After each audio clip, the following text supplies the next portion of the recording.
So since Google Meet is not letting us record videos, now I will record it on my OBS and send you the file. Okay, so we have started.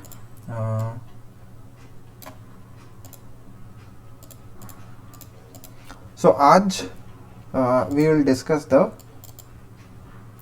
first kind of assignment that we have, that is payroll cases. Why is it happening? Yeah. So here is case number 1. I have already shared the PDF with you all, so you can look at that file. File में 4 या 5 questions हैं, तो उन 4-5 questions को ही पहले solve करेंगे. That is how we are going to progress. So we have payroll, we have depreciation accounting, we have loan and lease statement, statistical analysis, regression analysis. तो काफ़ी सारी चीज़ें हैं. अभी सिर्फ पेरोल पे डिस्कशन करेंगे, ठीक है. तो पेरोल का क्या मतलब होता है? What do we understand by payroll?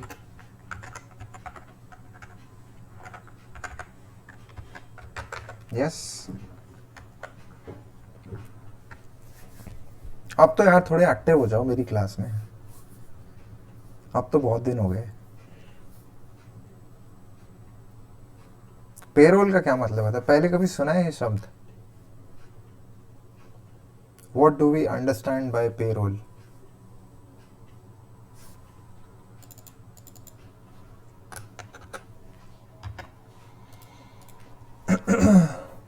इस बात पे यश छोड़ के चला गया क्लास. ओके, अदनान से salary to be given to employees, attendance and salary related. Okay, nice.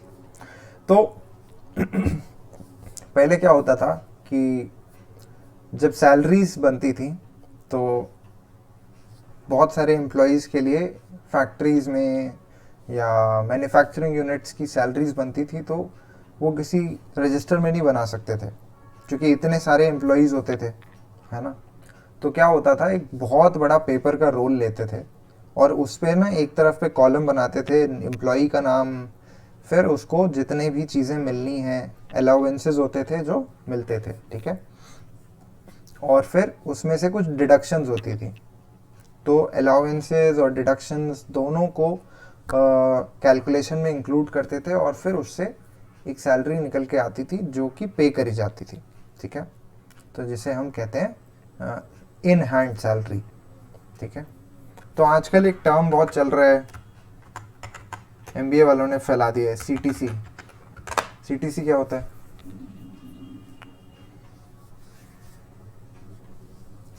CTC क्या होता है? किसी ने सुना है इससे पहले शब्द?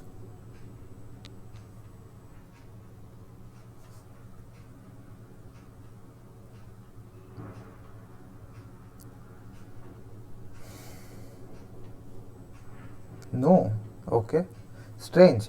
तो सीटीसी का मतलब होता है cost to company. Very good. Abhay and Adnan knows it.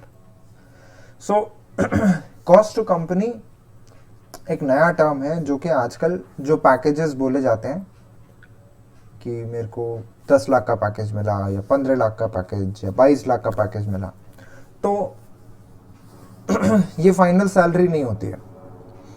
जो फाइनल सैलरी होती है वो उससे कहीं कम होती है. तो जो कॉस्ट टू कंपनी है वो ये है कि आपको हायर करने के लिए कंपनी को कितनी टोटल कॉस्ट आई है, दैट इज कॉल्ड सीटीसी. और चूंकि सीटीसी का अमाउंट आपकी जो हाथ में मिलने वाली सैलरी है उससे कहीं ज़्यादा होता है, तो जो एम्प्लॉयर्स हैं, इंस्टीट्यूट्स हैं, एमबीए के लिए एमबीए कराने वाले बी स्कूल्स हैं, वो सब लोग सीटीसी के ऊपर बेस्ड ही आपका पैकेज बताते हैं. 15 लाख का पैकेज का मतलब है कि 15 लाख सीटीसी है. Annual cost of hiring you to the company is 15 lakhs. अब उसमें से बहुत सारी चीज़ें कटने के बाद में आपको जो फाइनल सैलरी मिलती है वो बताते हैं. तो what I have noticed is जिन भी लोगों का जो सीटीसी होता है, जो सीटीसी बताते हैं 15 से 16 लाख, आइडियली उनकी जो पैकेज की वैल्यू है वो 1 लाख से ज़्यादा है एक महीने की, राइट। बट जो उनको हाथ में सैलरी आती है दैट इज़ मच लेस, तो दैट इज़ अराउंड 9 और 10। तो जिसका पैकेज 15-16 है उसको हाथ में मिलेगा 9-10, right. So that is what is your salary which you get in hand. So इसको हम कहते हैं इन हैंड सैलरी।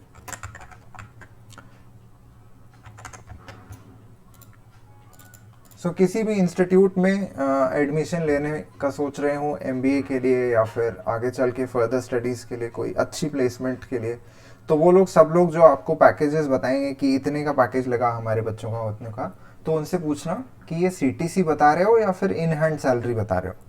तो थोड़ी सी वो असलियत आपको बताएंगे कि नहीं ये सीटीसी है, इन हैंड सैलरी तो इतनी ही थी, ठीक है। क्योंकि इन हैंड सैलरी तो वही बता पाएगा जिसको सैलरी मिल रही है, right. So it is always a good idea कि आप जो इंस्टीट्यूट्स के ब्रोशर्स होते हैं या उनके वेबसाइट्स पे लिखा हुआ होता है कि इतने का पैकेज उतने का पैकेज, उन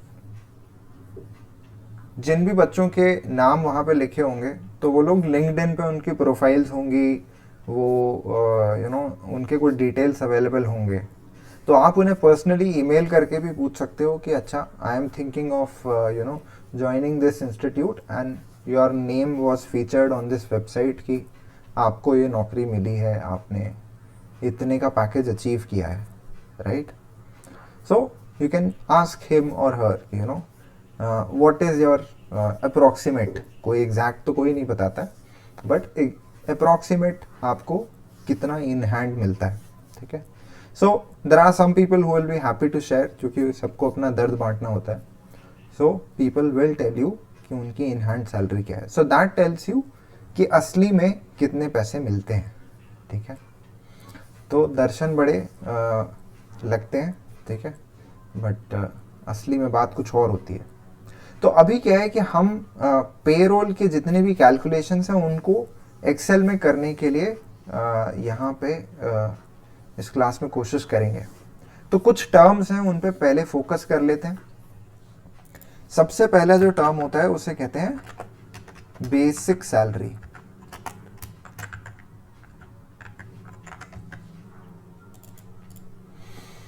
सो बेसिक सैलरी एक तरीके से कोर सैलरी होती है कि हर एम्प्लॉय को जो उस लेवल पे है, मान लीजिए आप मैनेजर लेवल पर हो या असिस्टेंट मैनेजर लेवल पे हो, तो उस लेवल के हर एम्प्लॉय को वो बेसिक सैलरी मिलेगी, ठीक है। देन उसमें जो एडिशन होता है, जो प्लस करा जाता है, वो होता है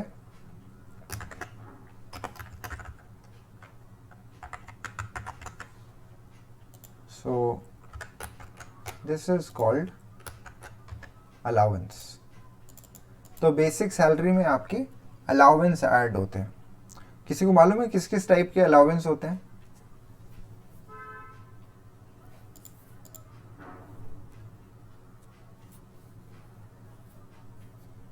कोई अलाउंस का नाम आपने सुना है? हाँ ठीक है, Amritansh Singh, house rent.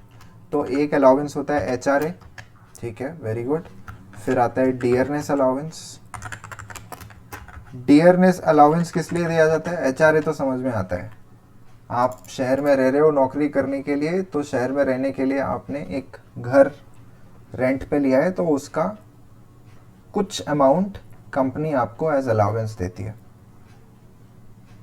Dearness allowance किस लिए होता है? वेरी गुड, इन्फ्लेशन के लिए होता है। तो हर साल डियरनेस अलाउंस चेंज होता रहता है depending on how much inflation is there. अगर इस साल इन्फ्लेशन ज़्यादा रही है तो इन्फ्लेशन के हिसाब से आपका डियरनेस अलाउंस भी बढ़ जाता है, ठीक है। और कौन से अलाउंस होते हैं? Medical allowance, transport, child education allowance. Nice. So different type के अलाउंसेस होते हैं जो कि हमको एम्प्लॉयज को देने होते हैं। हॉस्टल रेंट,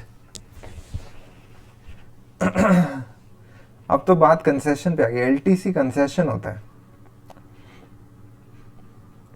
बट या that is a sort of allowance. Manish, hostel rent कौन दे रहा है? कौन सी कंपनी है जो हॉस्टल रेंट दे रही है?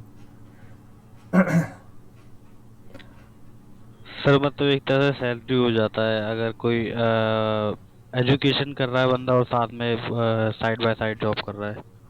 ओके, तो अगर एजुकेशन कर रहे हैं और साइड में जॉब कर रहे हैं तो जो आपको सैलरी सॉर्ट ऑफ दी जा रही है, जो भी अमाउंट आपको पे किया जा रहा है, उसको यूजुअली क्या कहते हैं, उनको फुल टाइम एम्प्लॉय नहीं कहते, उनको पार्ट टाइम एम्प्लॉयज कहते हैं पहले तो. और फिर दूसरा क्या है कि उनको मोस्टली जो कि सैलरी का जो अमाउंट होता है वो बहुत ज़्यादा सिग्निफिकेंट नहीं होता है, बहुत बड़ा नहीं होता है. तो टैक्स ब्रैकेट के हिसाब से, ठीक है, उनको एक चीज़ कही जाती है, या तो स्कॉलरशिप के नाम पे दिया जाता है, और स्कॉलरशिप आपकी टैक्सेबल नहीं होती है, ठीक है.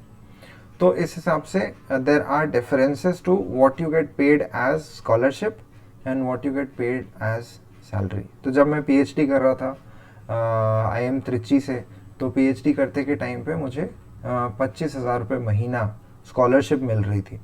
So that was not taxable, ठीक है. आई डेंट हैव टू पे tax on that because that was scholarship for education purpose. फिर आते हैं हमारे डिडक्शंस. सो माइनस होते हैं डिडक्शंस. क्या क्या डिडक्शंस होते हैं? Do we know about deductions?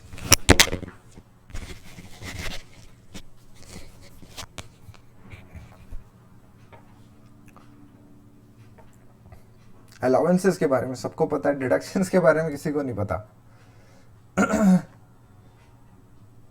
Standard deduction, okay, तो एक तो हो गया स्टैंडर्ड डिडक्शन. स्टैंडर्ड डिडक्शन का पर्पस क्या होता है?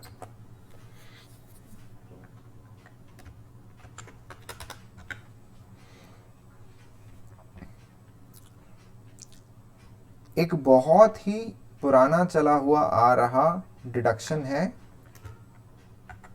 PPF.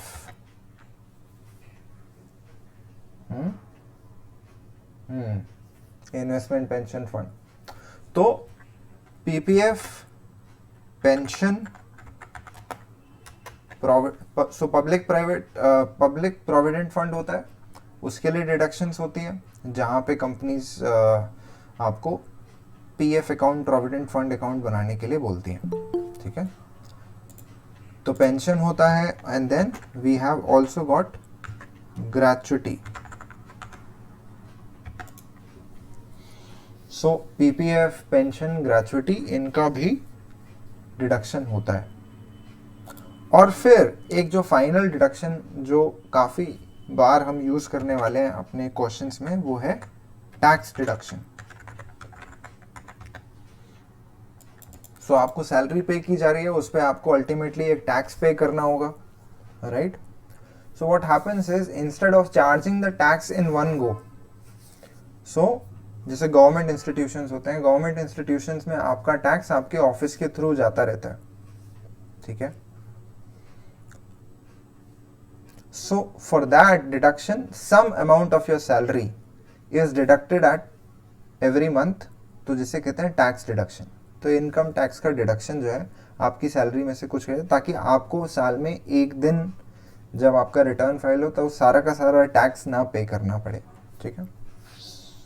So basic salary, allowance, deductions, जब हम इन सब चीज़ों को अकाउंट में ले लेते हैं तो बेसिक सैलरी में ऐड सारे के सारे अलाउंसेस हो गए, सारे के सारे डिडक्शंस माइनस हो गए, तो उनमें से जो बचता है, ठीक है, उसे हम कहते हैं नेट सैलरी.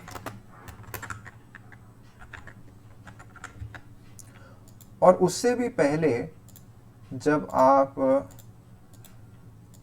बेसिक सैलरी में अलाउंसेस डाल देते हो, ठीक है, तो आपके पास बचती है gross salary.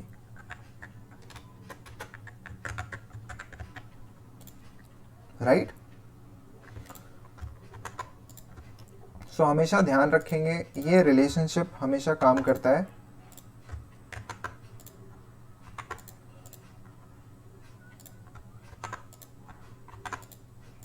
Basic salary gross salary से कम होती है, ठीक है। So basic salary is less than your gross salary, क्योंकि ग्रॉस सैलरी में सारे अलाउंसेस ऐड होते हैं, और जो ग्रॉस सैलरी होती है वो नेट सैलरी से भी ज़्यादा होती है, क्योंकि डिफरेंस क्या है, डिडक्शंस का। तो जब आप बेसिक सैलरी से ग्रॉस सैलरी जा रहे हैं तो क्या हो रहा है, अलाउंसेस आपके ऐड हो रहे हैं, और जब आप ग्रॉस सैलरी से नेट सैलरी जा रहे हैं तो आपके डिडक्शंस माइनस हो रहे हैं। तो ये रिलेशनशिप हमेशा याद रखेंगे कि बेसिक सैलरी में अलाउंसेस हुए तो ग्रॉस सैलरी बनी, और फिर ग्रॉस सैलरी में से डिडक्शन हो गए तो नेट सैलरी बची। फाइन,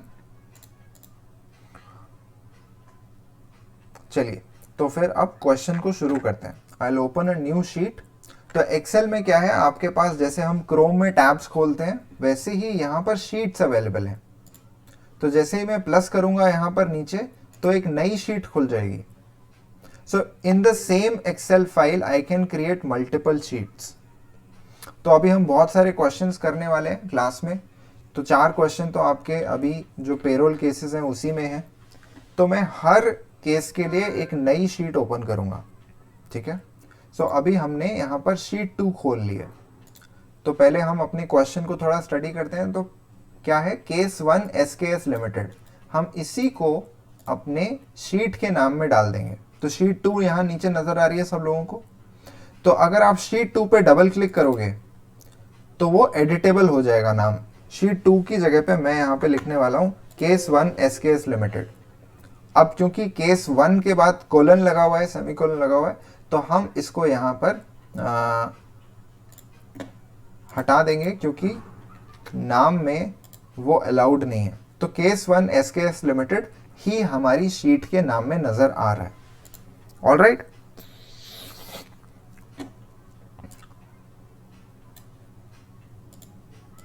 सो शुरू करते हैं। हम यहाँ पे सबसे पहले ऊपर लिख लेते हैं। क्या लिखेंगे, हम डालेंगे पेरोल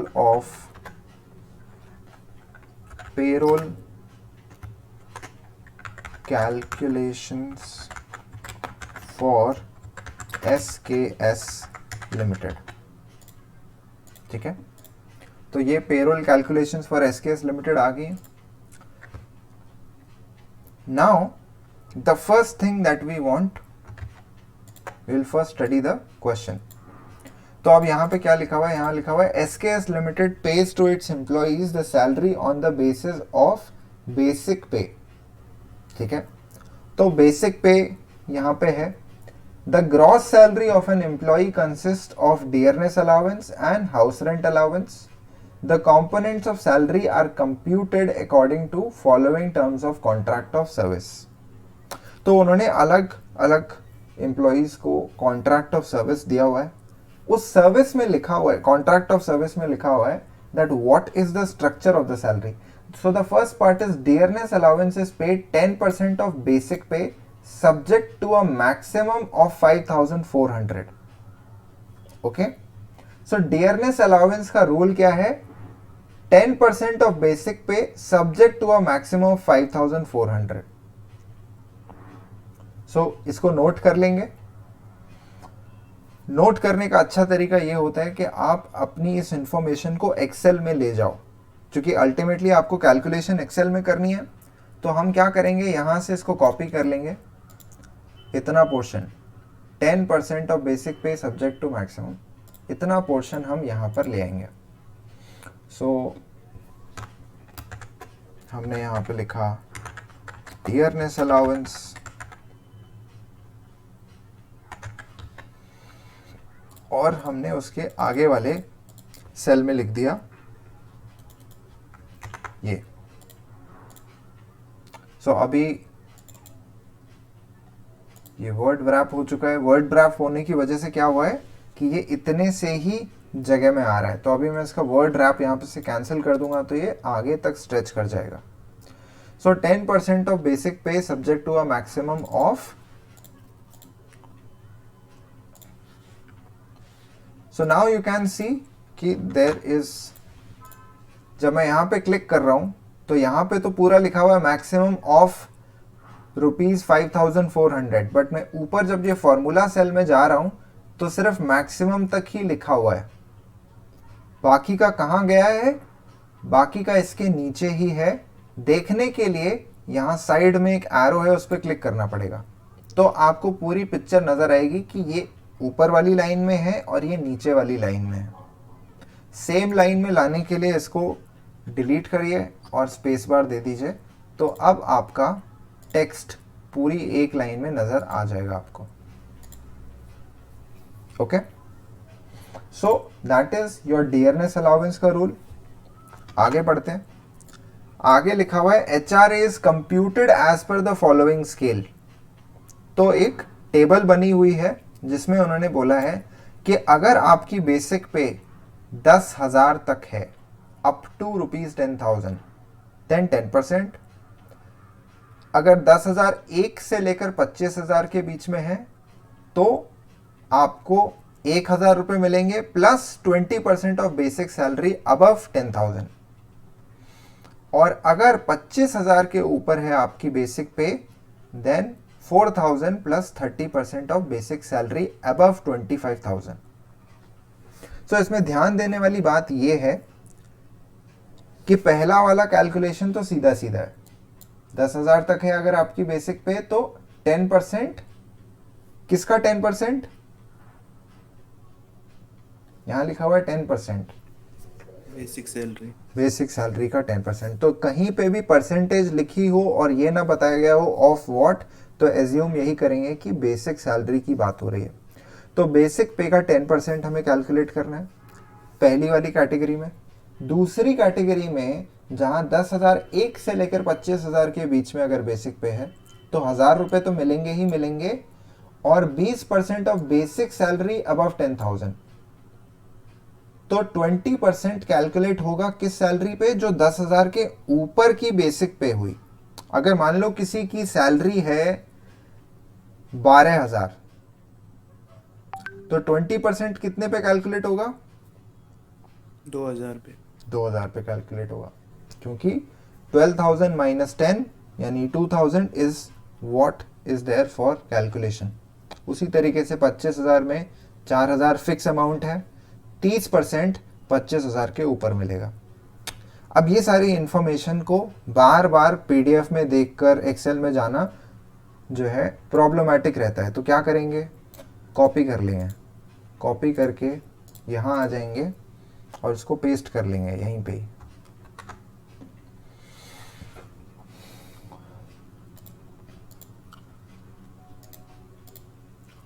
तो ये सारी इंफॉर्मेशन हमारी यहाँ पर आ गई है और यहाँ पे लिख लो प्यारा सा हाउस रेंट अलाउंस। अभी सारी इंफॉर्मेशन बस यहाँ पे पटकनी है, ठीक है। इंफॉर्मेशन को लाकर यहाँ पे रखना है बस। चलो आगे बढ़ते हैं। आगे क्या लिखा हुआ है, you are given employ identification number, name of the employees and their basic pay for the month of January 2013। तो 2013 जनवरी के लिए पेरोल का ये डिटेल है।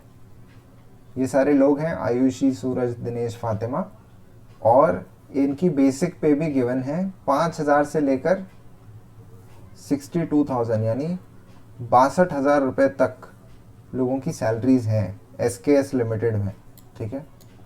एंड वाली लाइन क्या कहती है, prepare payroll for messrs SKS limited for the month of January 2013। तो एक महीने के लिए ही पेरोल बनाना है, जनवरी का पेरोल बनाना है। तो हमको एक और डिटेल मिल गई, हमको कब का बनाना है, जनवरी 2013 का करना है। तो यहाँ से कॉपी कर लीजिए और अपनी एक्सेल में आके यहाँ पर लिख लीजिए एक रो अगर बनानी है तो और रो ऐड करेंगे, इंसर्ट में जाके रोज में यहाँ पे लिख दीजिए फॉर द पीरियड, और यहाँ पे डाल दिया हमने जनवरी 2013। ठीक है,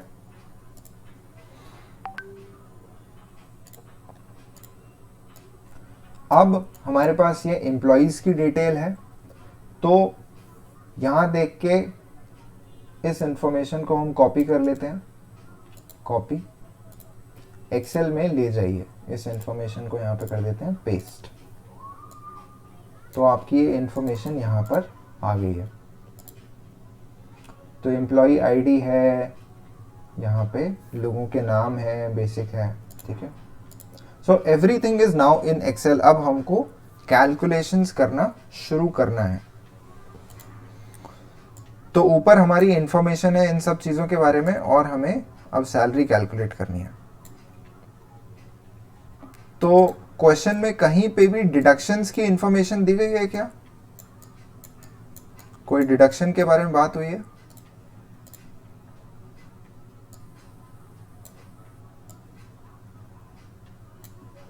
हेलो, नहीं ना।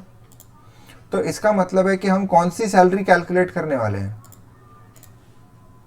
Gross salary. ग्रॉस सैलरी, क्योंकि सिर्फ अलाउंस के बारे में इंफॉर्मेशन है तो सिर्फ ग्रॉस सैलरी कैलकुलेट कर सकते हैं, नेट सैलरी नहीं। तो कोई बात नहीं, इसी इंफॉर्मेशन के साथ काम करते हैं। तो एम्प्लॉय आईडी का कॉलम यहाँ पे बना हुआ है, नेम ऑफ द एम्प्लॉय भी है, इसको थोड़ा सा बड़ा कर लेते हैं ताकि ये पूरा हेडिंग नज़र आ जाए हमको, नेम ऑफ द एम्प्लॉय। अब यहाँ बेसिक लिखा हुआ है, बेसिक को पूरा कंप्लीट कर दो, या तो बेसिक पे लिख दो यहाँ पर, नहीं तो बेसिक सैलरी लिख दो, कोई एक चीज़ लिख दो, सिर्फ बेसिक अच्छा नहीं लगता। सो बेसिक पे यहाँ पर लिखा हुआ है, सबकी सैलरी है 5,000 से लेकर 62,000। डन। सबसे पहला हमें क्या पे करना है?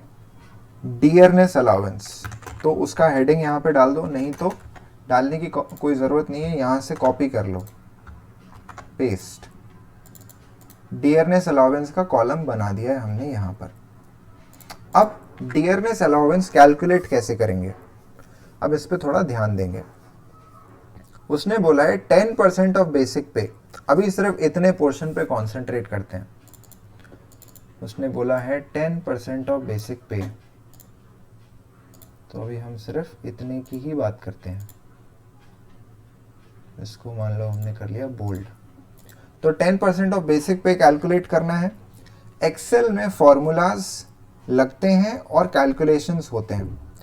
दो तरीके से आप अपने कैलकुलेशन को कंप्लीट कर सकते हैं, या तो आप अर्थमेटिक सिंबल्स लगा के कैलकुलेशन कर सकते हैं, नहीं तो आप फॉर्मूला लगा सकते हैं। तो सबसे पहले हम आज जो करने वाले हैं वो है अर्थमेटिक ऑपरेशन। ठीक है, तो अर्थमेटिक ऑपरेशन करने के लिए सबसे पहले क्या करेंगे? इक्वल टू से शुरू करेंगे। हर फॉर्मूला लिखने से पहले, कोई भी कैलकुलेशन करनी होगी, इक्वल टू से ही शुरू करेंगे। तो इक्वल टू लिखेंगे। अब हमें जिस चीज सबसे पहले रखना है वो क्या है? 10%। तो 10% को हमको जब फॉर्मूला में लिखना है तो 10% नहीं लिखेंगे, ध्यान रखेंगे कैसे लिखेंगे? 0.1। ठीक है, बात समझ में आई है? क्या हम 10% को 0.1 लिख सकते हैं? या क्योंकि मैथमेटिकली अगर सॉल्व करोगे 10% का मतलब क्या है? 10% का मतलब है 10 डिवाइडेड बाय 100। परसेंट का मतलब पर सेंट, सेंट होता है 100, और पर का मतलब होता है डिनोमिनेटर में कुछ डालना है। तो जब हम कहते हैं स्पीड के बारे में बात करते हैं, 60 किलोमीटर पर आवर, यानी 60 किलोमीटर चलती है 1 घंटे में, यानी 60 किलोमीटर ओवर 1 आवर या 60 मिनट्स। उसी तरीके से परसेंटेज को भी हमें डेसिमल में लिखना है 0.1। मल्टीप्लिकेशन के लिए हम एक्सेल में यूज करते हैं स्टार। स्टार कहाँ मिलेगा? कीबोर्ड में कौन सी की के ऊपर लगा होता है? याद है?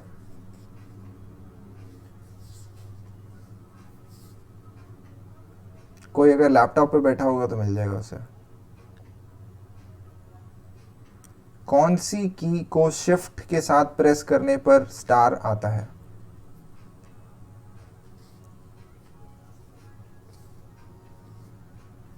कोई भी नहीं बैठा लैपटॉप पे। 8, हाँ राइट। सो 8 को शिफ्ट के साथ प्रेस करेंगे तो ऐसे स्टार का सिंबल आ जाएगा। ये मल्टीप्लाई का सिंबल होता है एक्सेल में। किसी भी दो चीज को मल्टीप्लाई करना होगा तो स्टार लगाएंगे बीच में। अब हमें मल्टीप्लाई किससे करना है? 10% ऑफ बेसिक पे। अब बेसिक पे आपके जिस कॉलम में अभी हम हैं उस कॉलम के ठीक बगल में बेसिक पे का कॉलम है। तो यहाँ पर हमको जब हम स्टार लगा लेते हैं फॉर्मूला में, हमें क्या करना है? हमें जाके बेसिक पे वाला जो सेल है आयुषी के लिए उस पर क्लिक कर देना है। तो D13 नजर आ गया। क्यों? क्योंकि ये सेल डी कॉलम के 13th रो में आता है। तो जैसे हर सेल का नाम होता है एक्सेल में, वैसे ही हम D13 को सेलेक्ट कर लेंगे। D13 को सेलेक्ट कर लिया है। हमारा फॉर्मूला अभी के लिए कंप्लीट है, क्योंकि हमें सिर्फ 10% ऑफ बेसिक पे पे फोकस करना है। ठीक है, तो 500 कैलकुलेट हो गया। अब बाकी लोगों के लिए भी क्या फॉर्मूला डालना पड़ेगा? नहीं। No sir. हम ऑटो फिल फीचर का यूज कर सकते हैं। या तो आप चाहो तो यहां पे जाओ, जैसे कल की तरह हमने देखा था, ब्लैक कलर का ये क्रॉस नजर आ रहा है, इसको क्लिक करेंगे हम, और या तो आप ड्रैग कर सकते हो तो कैलकुलेट हो जाएगा सबके लिए। नहीं तो आप यहां पर आइए और बस डबल क्लिक कर दीजिए, अपने आप फिल हो जाएगा। तो दो रास्ते हैं ऑटो फिल के, या तो ब्लैक कलर का जो क्रॉस हेयर है उसको लाने के बाद ड्रैग करिए, नहीं तो डबल क्लिक कर दीजिए। पूरा कॉलम जहां तक आपके रोज हैं, ओजस की सैलरी है 62,000, तो वहां तक हमारा डियरनेस अलाउंस कैलकुलेट हो जाएगा।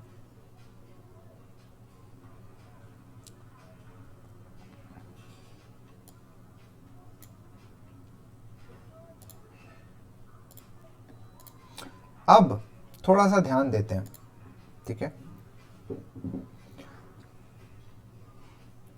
हम फॉर्मूलाज टैब में जाते हैं और फॉर्मूलाज टैब में एक ऑप्शन आता है फॉर्मूला ऑडिटिंग के टाइल में, जिसका नाम है शो फॉर्मूलाज। जैसे ही आप शो फॉर्मूलाज पे क्लिक करोगे तो क्या होता है, आपको अपने शीट में जो भी आपने फॉर्मूला लगाए हैं वो नजर आने लगते हैं। हमको यहाँ पे 500 लिखा हुआ नजर नहीं आ रहा है, हमको क्या फॉर्मूला डाला हुआ है वो नजर आ रहा है यहाँ पर। तो हमने पहले वाले में D13 डाला था, तो सारे के सारे रोज के लिए उसने अपने आप D14, D15, D16, D17 दिखाना शुरू कर दिया। So this is how Excel works. आप सिर्फ एक जगह पे फॉर्मूला डालोगे और वो अपने आप अलग अलग रोज के लिए कैलकुलेशन का हिसाब बनाते हुए चलेगा। ठीक है, ध्यान रखेंगे कॉपी पेस्ट नहीं करना है। अगर कॉपी पेस्ट करा तो क्या होगा, ये जो D13 ही है वही आगे चल पड़ेगा। तो मैं आपको शो फॉर्मूलाज से वापस ले चलता हूं।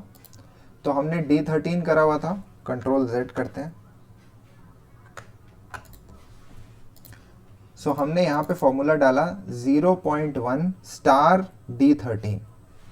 ठीक है, अब अगर मैं इस फॉर्मूला को कंट्रोल C करके यहाँ पे कंट्रोल V करता हूँ, सॉरी, मैं फॉर्मूला को यहाँ से कॉपी करता हूँ, कॉपी, और यहाँ पे आके कंट्रोल V करता हूँ, तो ये काम नहीं करेगा। क्योंकि आपने क्या किया, आपने फॉर्मूला कॉपी करके पेस्ट कर दिया।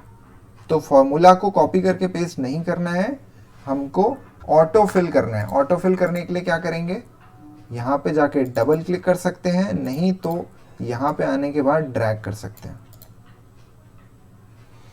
चलिए, अब हमने डियरनेस अलाउंस में 10% निकाल लिया। अब बताइए इस रूल के हिसाब से जो क्वेश्चन में गिवन था, हमारे कॉलम में कहीं प्रॉब्लम नजर आ रही है? Yes sir. कहाँ पे प्रॉब्लम है? Employee number 10। Employee number 10, Ojas की सैलरी 62,000 है और उसका जो डियरनेस अलाउंस है वो 5,400 को क्रॉस कर रहा है। ठीक है, तो अब हमें उसके लिए कैलकुलेशन को इम्प्रूव करना पड़ेगा।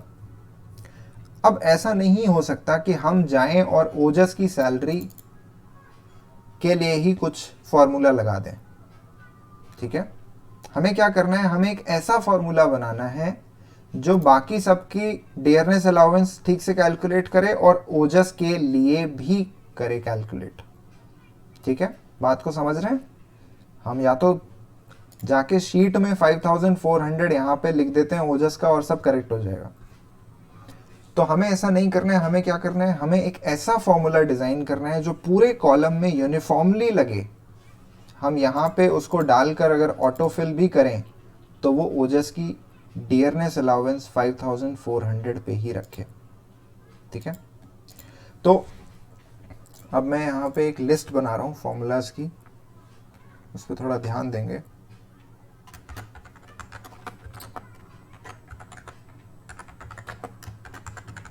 तो अभी जो हम सबसे पहला फॉर्मूला यूज कर रहे हैं वो है मिनिमम। ठीक है, हम यहां पर मिनिमम फॉर्मूला यूज करने वाले हैं। कैसे यूज करेंगे इसको ध्यान रखते हैं। पहले तो मिनिमम फॉर्मूला को ही समझते हैं। मान लो कि दो नंबर है। ठीक है, हमने लिखा एक जगह 23 और एक जगह लिखा हमने 56।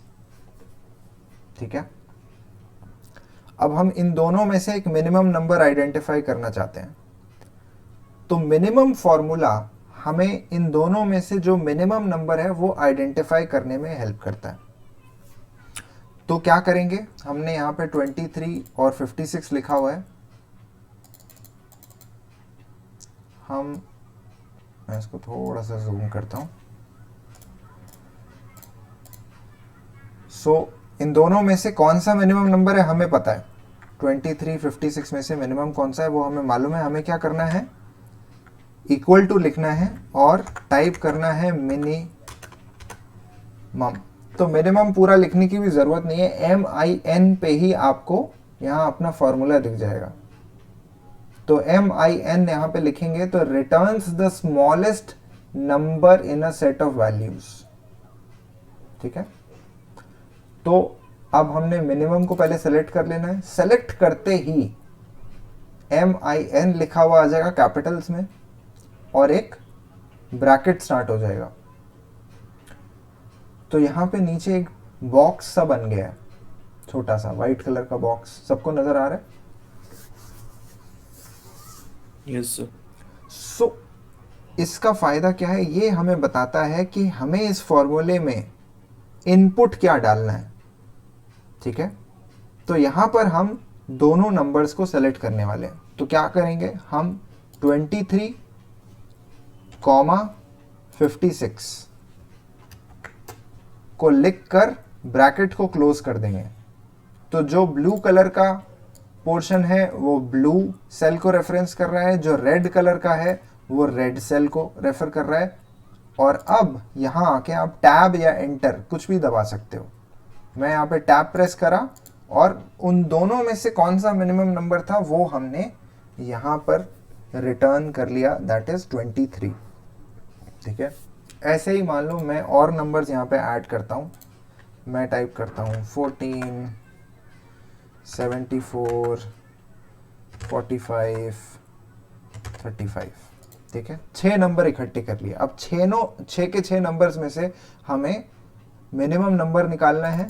तो क्या करेंगे, मिनिमम वाले फॉर्मूला में वापस जाएंगे, जो हमने पहले इनपुट डाला था उसे हटा देंगे।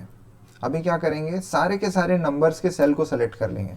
तो हमने E5 से लेकर F27 यानी ये 6 के 6 सेल सेलेक्ट कर लिए हैं। टैब प्रेस करेंगे तो हमें पता लग जाएगा कौन सा मिनिमम है, 14 है। ठीक है, तो मिनिमम फॉर्मूला सबको समझ में आया। Yes, sir. अब बताइए कि हमने डियरनेस अलाउंस का जो फॉर्मूला बनाया हुआ है, इसमें हम मिनिमम फॉर्मूले को कैसे यूज कर सकते हैं।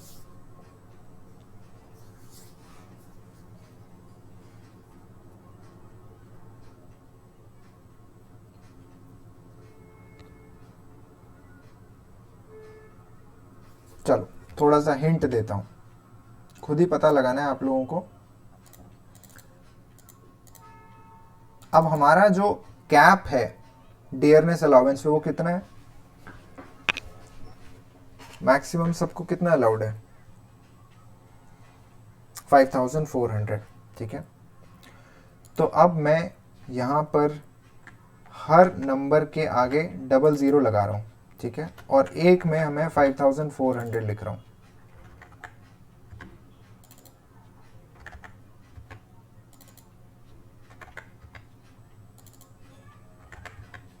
थोड़ा सा इसको मैनिपुलेट करेंगे, सारे के सारे नंबर 54,000 से बड़े कर देते हैं। इसको 9 कर दो, इसको 7,400 कर दो, और इसको कर दो 6,300। तो मिनिमम वैल्यू 5,400 आ रही है, यहाँ पे रिटर्न हो रही है, क्योंकि बाकी सारे नंबर 5,400 से बड़े थे। तो सबसे छोटा क्या हो गया, 5,400। सो ये हमको यहाँ पर आंसर की तरह मिल गया। हम इस डियरनेस अलाउंस के फॉर्मूला में क्या ऐसा कर सकते हैं कि हमारे को 5,400 से आगे ना जाए बात।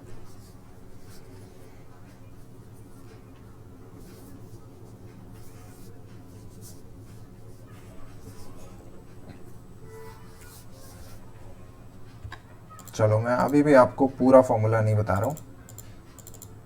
यहाँ पे हम DA2 करके एक और कॉलम बना रहे हैं। ठीक है, this is just for Adnan, यही समझने वाली बात है। मैक्सिमम फंक्शन आपके दिमाग में आ रहा होगा, बट हमें मैक्सिमम का नहीं, यहाँ मिनिमम का यूज करना है, वो देखेंगे बाद में। ठीक है, तो अभी मैं यहाँ पर मिनिमम फंक्शन लगा रहा हूँ। ठीक है, तो उसके बगल वाले कॉलम में मैंने मिन फंक्शन लगाया। तो हमें किस नंबर से कंपेयर करना है सारे अमाउंट को, 5,400 से। तो मैंने यहाँ पे लिखा 5,400 और बगल में डाला मैंने जो हमने कैलकुलेट करके डाला है। ठीक है, तो जब हम ऐसा करते हैं और ऑटो फिल करते हैं तो क्या होता है, ओजस के लिए भी कितना कैलकुलेट होके आ रहा है, 5,400। करेक्ट हो गया अब ओजस के लिए भी, राइट। हाँ जी सर। तो हमने क्या किया, हमने मिनिमम फॉर्मूला को यूज किया और हमने कहा कि 5,400 से अगर नीचे कुछ कैलकुलेट होता है किसी के लिए तो मिनिमम अमाउंट वो हो जाएगा। जैसे हम कोई केस लेते हैं, मान लो हम 2200 वाला केस लेते हैं, तो इसको सीखने के लिए, फॉर्मूलाज को सीखने के लिए अच्छा तरीका क्या होता है, fx करके यहाँ पे एक बटन बना हुआ है, जो ये फॉर्मूला बार है उसके जस्ट बगल में fx करके एक ऑप्शन बना हुआ है, उस पर क्लिक करोगे तो वो एक विंडो दिखाएगा। इस विंडो में हम क्या देख सकते हैं, हमारा नंबर 1 जो हमने क्या डाला था फॉर्मूला में, 5,400, यहाँ लिखा था ना हमने 5,400, और उसको हमने कंपेयर किया किससे, E17 से। E17 में क्या लिखा हुआ है, 2200। दोनों में से मिनिमम अमाउंट क्या हुआ, हो गया 2200, जो यहां पे लिखा हुआ आ रहा है। तो अगर कोई कैलकुलेशन होती है और वो कैलकुलेशन 5,400 से कम है तो हमको मिनिमम में वो कैलकुलेशन डालनी है, राइट, क्योंकि वो 5,400 से कम है। सो आपका जो फॉर्मूला है वो आपको सही अमाउंट देगा। और जैसे ही हम ओजस के केस में पहुंचे तो ओजस के केस में भी हमने यहाँ पे फॉर्मूला डाला हुआ है, एफ पे क्लिक करते हैं तो 5400 हमने पहले से डाला हुआ था, E22 से कंपेयर किया, E22 में क्या लिखा हुआ है 6200, 10% ऑफ 62,000। तो अब दोनों में से मिनिमम हमें अमाउंट मिल गया, दैट इज 5400। ठीक है, तो आज इस बात को यहीं पे छोड़ते हैं क्योंकि हमारा टाइम यहाँ पे खत्म होने वाला है। तो अदनान ने सजेस्ट किया था मैक्सिमम वाला फॉर्मूला, उस पर भी बात करेंगे। ठीक है, क्यों यहाँ पे मैक्सिमम वाला फॉर्मूला नहीं लगना। तो अगर क्वेश्चन में बात होगी कि मैक्सिमम इतना ही दे सकते हैं तो कौन सा फॉर्मूला लगाओगे, मिनिमम। अगर क्वेश्चन में बात होती है कि मिनिमम इतना देना ही देना है तो कौन सा फॉर्मूला लगाएंगे, मैक्सिमम। ठीक है, तो इस पे और बात करते रहेंगे। इस क्वेश्चन को सॉल्व करने में आराम से अभी 2-3 दिन लगाएंगे ताकि हर चीज़ समझ में आए। ठीक है, so that is it from my side, see you guys next week. Okay sir, assignment 31 तक, हाँ हाँ हाँ आराम से करो, प्रैक्टिस असाइनमेंट है, लेट भी हो जाएगा तो चलेगा। देखो वही लोग असाइनमेंट करना जो लोग थोड़ा फीडबैक चाहते हो, ठीक है, जो लोग सीखना चाहते हो, क्योंकि इसके नंबर नहीं है। ठीक है, जो लोग कर दोगे असाइनमेंट, मैं उन लोगों को फीडबैक दूंगा कि भाई कैसा किया असाइनमेंट, क्या इसमें इम्प्रूवमेंट हो सकता है। ठीक है, बाकी जिन्हें नहीं फर्क पड़ता है इट्स ओके। चलो मिलते हैं next week, bye bye. Okay, sir. Thank you. Thank you, sir. Okay.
Burra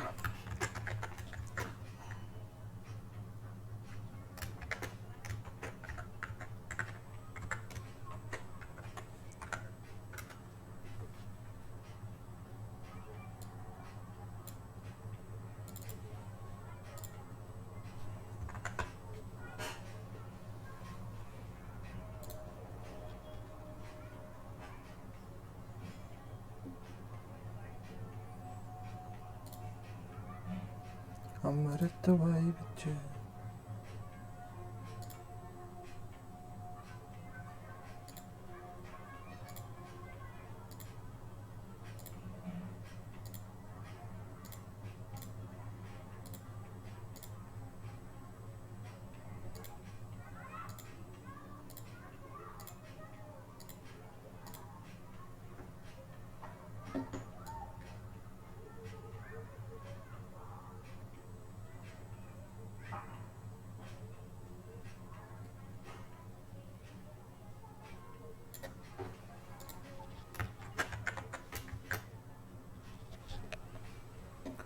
अमृत पाई बच्चे।